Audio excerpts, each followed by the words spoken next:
नमस्ते। लॉकडाउन के इस दौर में एसिडिटी की एक समस्या बहुत ही कॉमनली लोगों को परेशान कर रही है। इस वीडियो में हम बात करेंगे घर बैठे इस समस्या से कैसे निजात पाएं। मैं doctor Nitesh Jawar, consultant laparoscopic surgeon, Apollo hospital Navi Mumbai में कार्यरत हूँ। एसिडिटी को हम जनरली सीने में जलन, खट्टी डकार, पेट फूलना, इन सब चीज़ों के रूप में जानते हैं। इसको समझना और इसके निदान के विषय में हम चर्चा करेंगे और इस वीडियो के अंत में हम एक टिप पे बात करेंगे कि कैसे इस समस्या को अपने स्वयं के परिप्रेक्ष्य में समझना, मीन्स इंडिविजुअलाइज करना कि आप इसको कैसे अपने लिए समझ सकते हैं और क्या चेंजेस अपनी लाइफ में करके आप इससे निजात पा सकते हैं। एसिडिटी से रिलेटेड अगर हम रिस्क फैक्टर्स देखें कि कौन से ऐसे लोग हैं जिनको एसिडिटी ज़्यादा होगी, इम्पॉर्टेंट है ओबेसिटी, ओवरवेट लोग जिनका वज़न ज़्यादा है किसी भी वजह से। स्ट्रेस अगर ज़्यादा है वो भी एसिडिटी को काफ़ी बढ़ावा देता है। लैक ऑफ स्लीप, किसी वजह से अगर नींद पूरी नहीं हो रही है, आपका खाना इर्रेगुलर है, खाने का टाइप ठीक नहीं है या खाने का समय ठीक नहीं है, या आप किसी ऐसी बीमारी के लिए ट्रीटमेंट ले रहे हैं जिसमें पेन किलर्स लेना है, अस्थमेटिक ड्रग्स लेना है, कुछ कोल्ड का कुछ मेडिसिन ले रहे हैं, बर्थ कंट्रोल पिल्स ले रहे हैं, तो इन सब चीज़ों में भी एसिडिटी बढ़ सकती है। हैबिट्स कुछ हैं like alcohol, tobacco, smoking, excessive coffee, ये सारे रिस्क फैक्टर्स हैं जिनकी वजह से एसिडिटी ज़्यादा हो सकती है। एसिडिटी का जो ट्रीटमेंट है या जो कंट्रोल है, उसमें सबसे अच्छी बात यह है कि 90% ऑफ द एसिडिटी प्रॉब्लम जो है वो सिर्फ लाइफस्टाइल चेंजेस से हम ठीक कर सकते हैं। अब लाइफस्टाइल में सबसे पहला चीज़ है वेट, ओबेसिटी। अगर हम वेट कंट्रोल करते हैं तो एसिडिटी को कंट्रोल किया जा सकता है। एक हमारा हाइट के हिसाब से एक नॉर्मल वेट आप पता कर सकते हैं और वो वेट मेंटेन करने के लिए कोशिश कर सकते हैं। वेट रिडक्शन के लिए या इस समस्या से निजात पाने के लिए हमें डाइट का प्रकार कंट्रोल करना है और हमारा एक्सरसाइज कुछ इंक्लूड करना है। डाइट में जो ज़्यादा फैटी चीज़ें हैं वो खाना अवॉइड करना है। जो कार्बोहाइड्रेट्स हैं या जो मीठा खाना है या जिस तरह के राइस या रिफाइंड फ्लोर वगैरह टाइप का चीज़ें हैं वो हमने अपना डाइट में अवॉइड करना है। फाइबर डाइट में इंक्लूड करना अच्छी बात है, लेकिन एक्सेसिव फाइबर भी कभी कभी फर्मेंटेशन करके एसिडिटी को बढ़ावा दे सकता है और सेम समस्या अगर हम बहुत हाई प्रोटीन डाइट लेते हैं तो उसकी वजह से भी हो सकती है। वेट रिडक्शन के लिए दूसरा इम्पॉर्टेंट चीज़ है एक्सरसाइज, जो न सिर्फ वेट रिडक्शन में सहायता करता है बल्कि आपकी एक पाचन क्रिया को नॉर्मल रखने में भी काफ़ी हद तक सहायक है। जब हम एक्सरसाइज बोलते हैं तो ये किसी तरह की लाइट फिज़िकल एक्टिविटी होना चाहिए, जैसे ब्रिस्क वॉक है, थोड़ा सा लॉन्ग डिस्टेंस वॉकिंग है, स्विमिंग, कार्डियो। ये आपकी एसिडिटी को कंट्रोल करने में सहायता करती है। योगासन जो है वो एक अच्छा प्रकार है एसिडिटी के कंट्रोल के लिए in terms of reducing acidity as well as आपकी पाचन क्रिया को नॉर्मल रखने के लिए।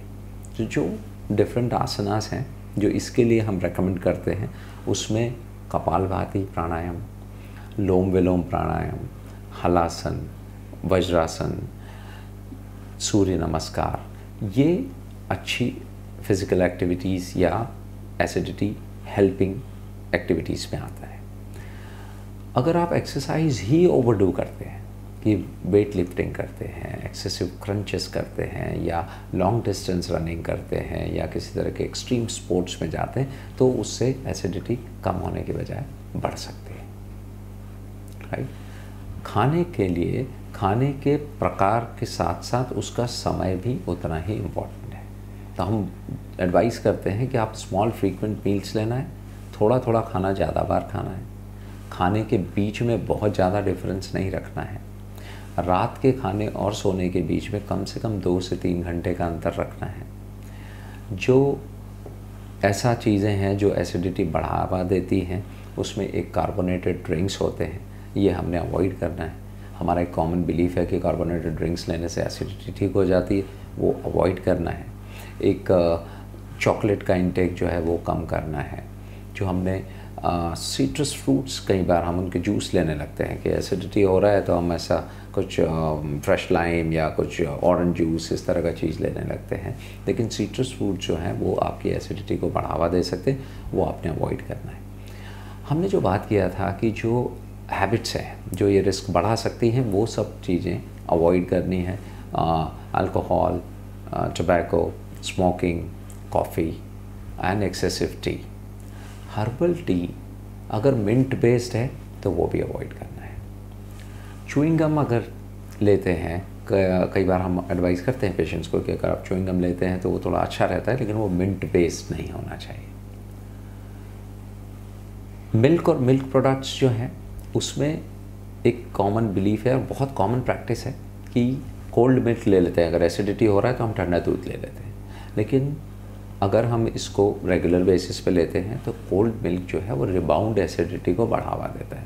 तो 1 या 2 दिन ही आपको हेल्प कर सकता है, लेकिन उसके बाद इसी की वजह से आपकी एसिडिटी आगे बढ़ सकती है। जो बटर मिल्क या छाछ है वो इसके लिए काफ़ी अच्छा है, आपका डाइजेशन अच्छा रखता है, एसिडिटी में भी मदद करता है, और वो हम एक रेगुलर बेसिस पे अपना डाइट में इंक्लूड कर सकते हैं।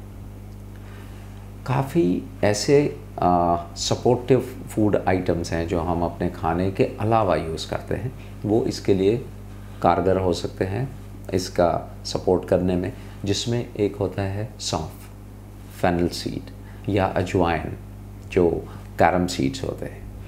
इसके अलावा जैगरी, गुड़ किसी भी फॉर्म में, वो अच्छा होता है। कुछ फ्रूट्स हैं जैसे बनाना है या वाटरमेलन है या क्यूकम्बर है, ये थोड़ा सा हाइड्रेशन में हेल्प करता है। तो एसिडिटी में सादा पानी, वाटर इनटेक ही काफ़ी अच्छा है।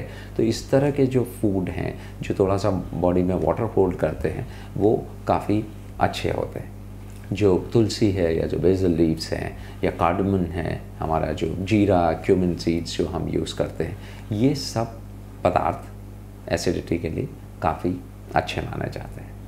तो अगर हम एक बैलेंस डाइट रखते हैं जिसमें बहुत ज़्यादा स्पाइसी फूड नहीं है, और हमने जो लिस्ट अभी डिस्कस किया क्या अवॉइड करें और क्या इंक्लूड करें, वो अगर हम फॉलो करते हैं तो घर बैठे एसिडिटी को काफ़ी हद तक हम अपने हिसाब से कंट्रोल कर सकते हैं। हमने बात किया लैक ऑफ स्लीप का।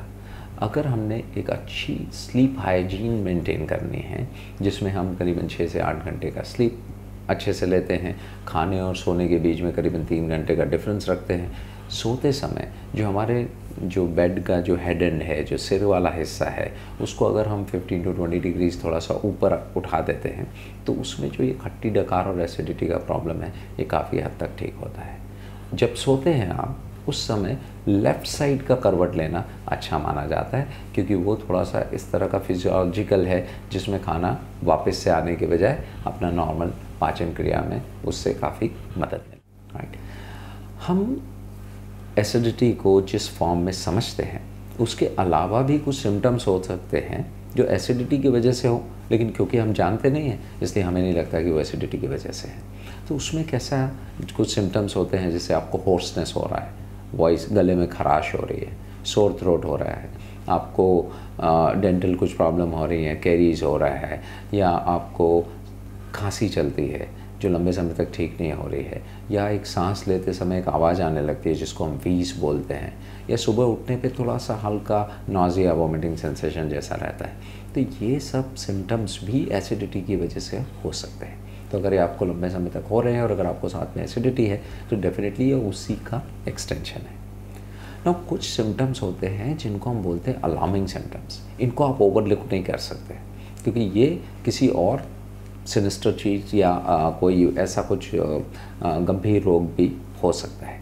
उसमें एक होता है डिस्फेजिया, मतलब खाना निगलने में अगर आपको तकलीफ़ हो रही है, या खाना निगलते समय आपको पेन हो रहा है, या भूख नहीं लग रही है, या आपका वज़न कम हो रहा है, आपको अनीमिया हो रहा है, तो इन सब सिम्टम्स के लिए आपको डॉक्टर के पास जाने की ज़रूरत पड़ती है। और ये इग्नोर करने वाले सिम्टम्स नहीं, ये अलार्मिंग सिम्टम्स हैं, इनका आप घर बैठे इलाज नहीं कर सकते।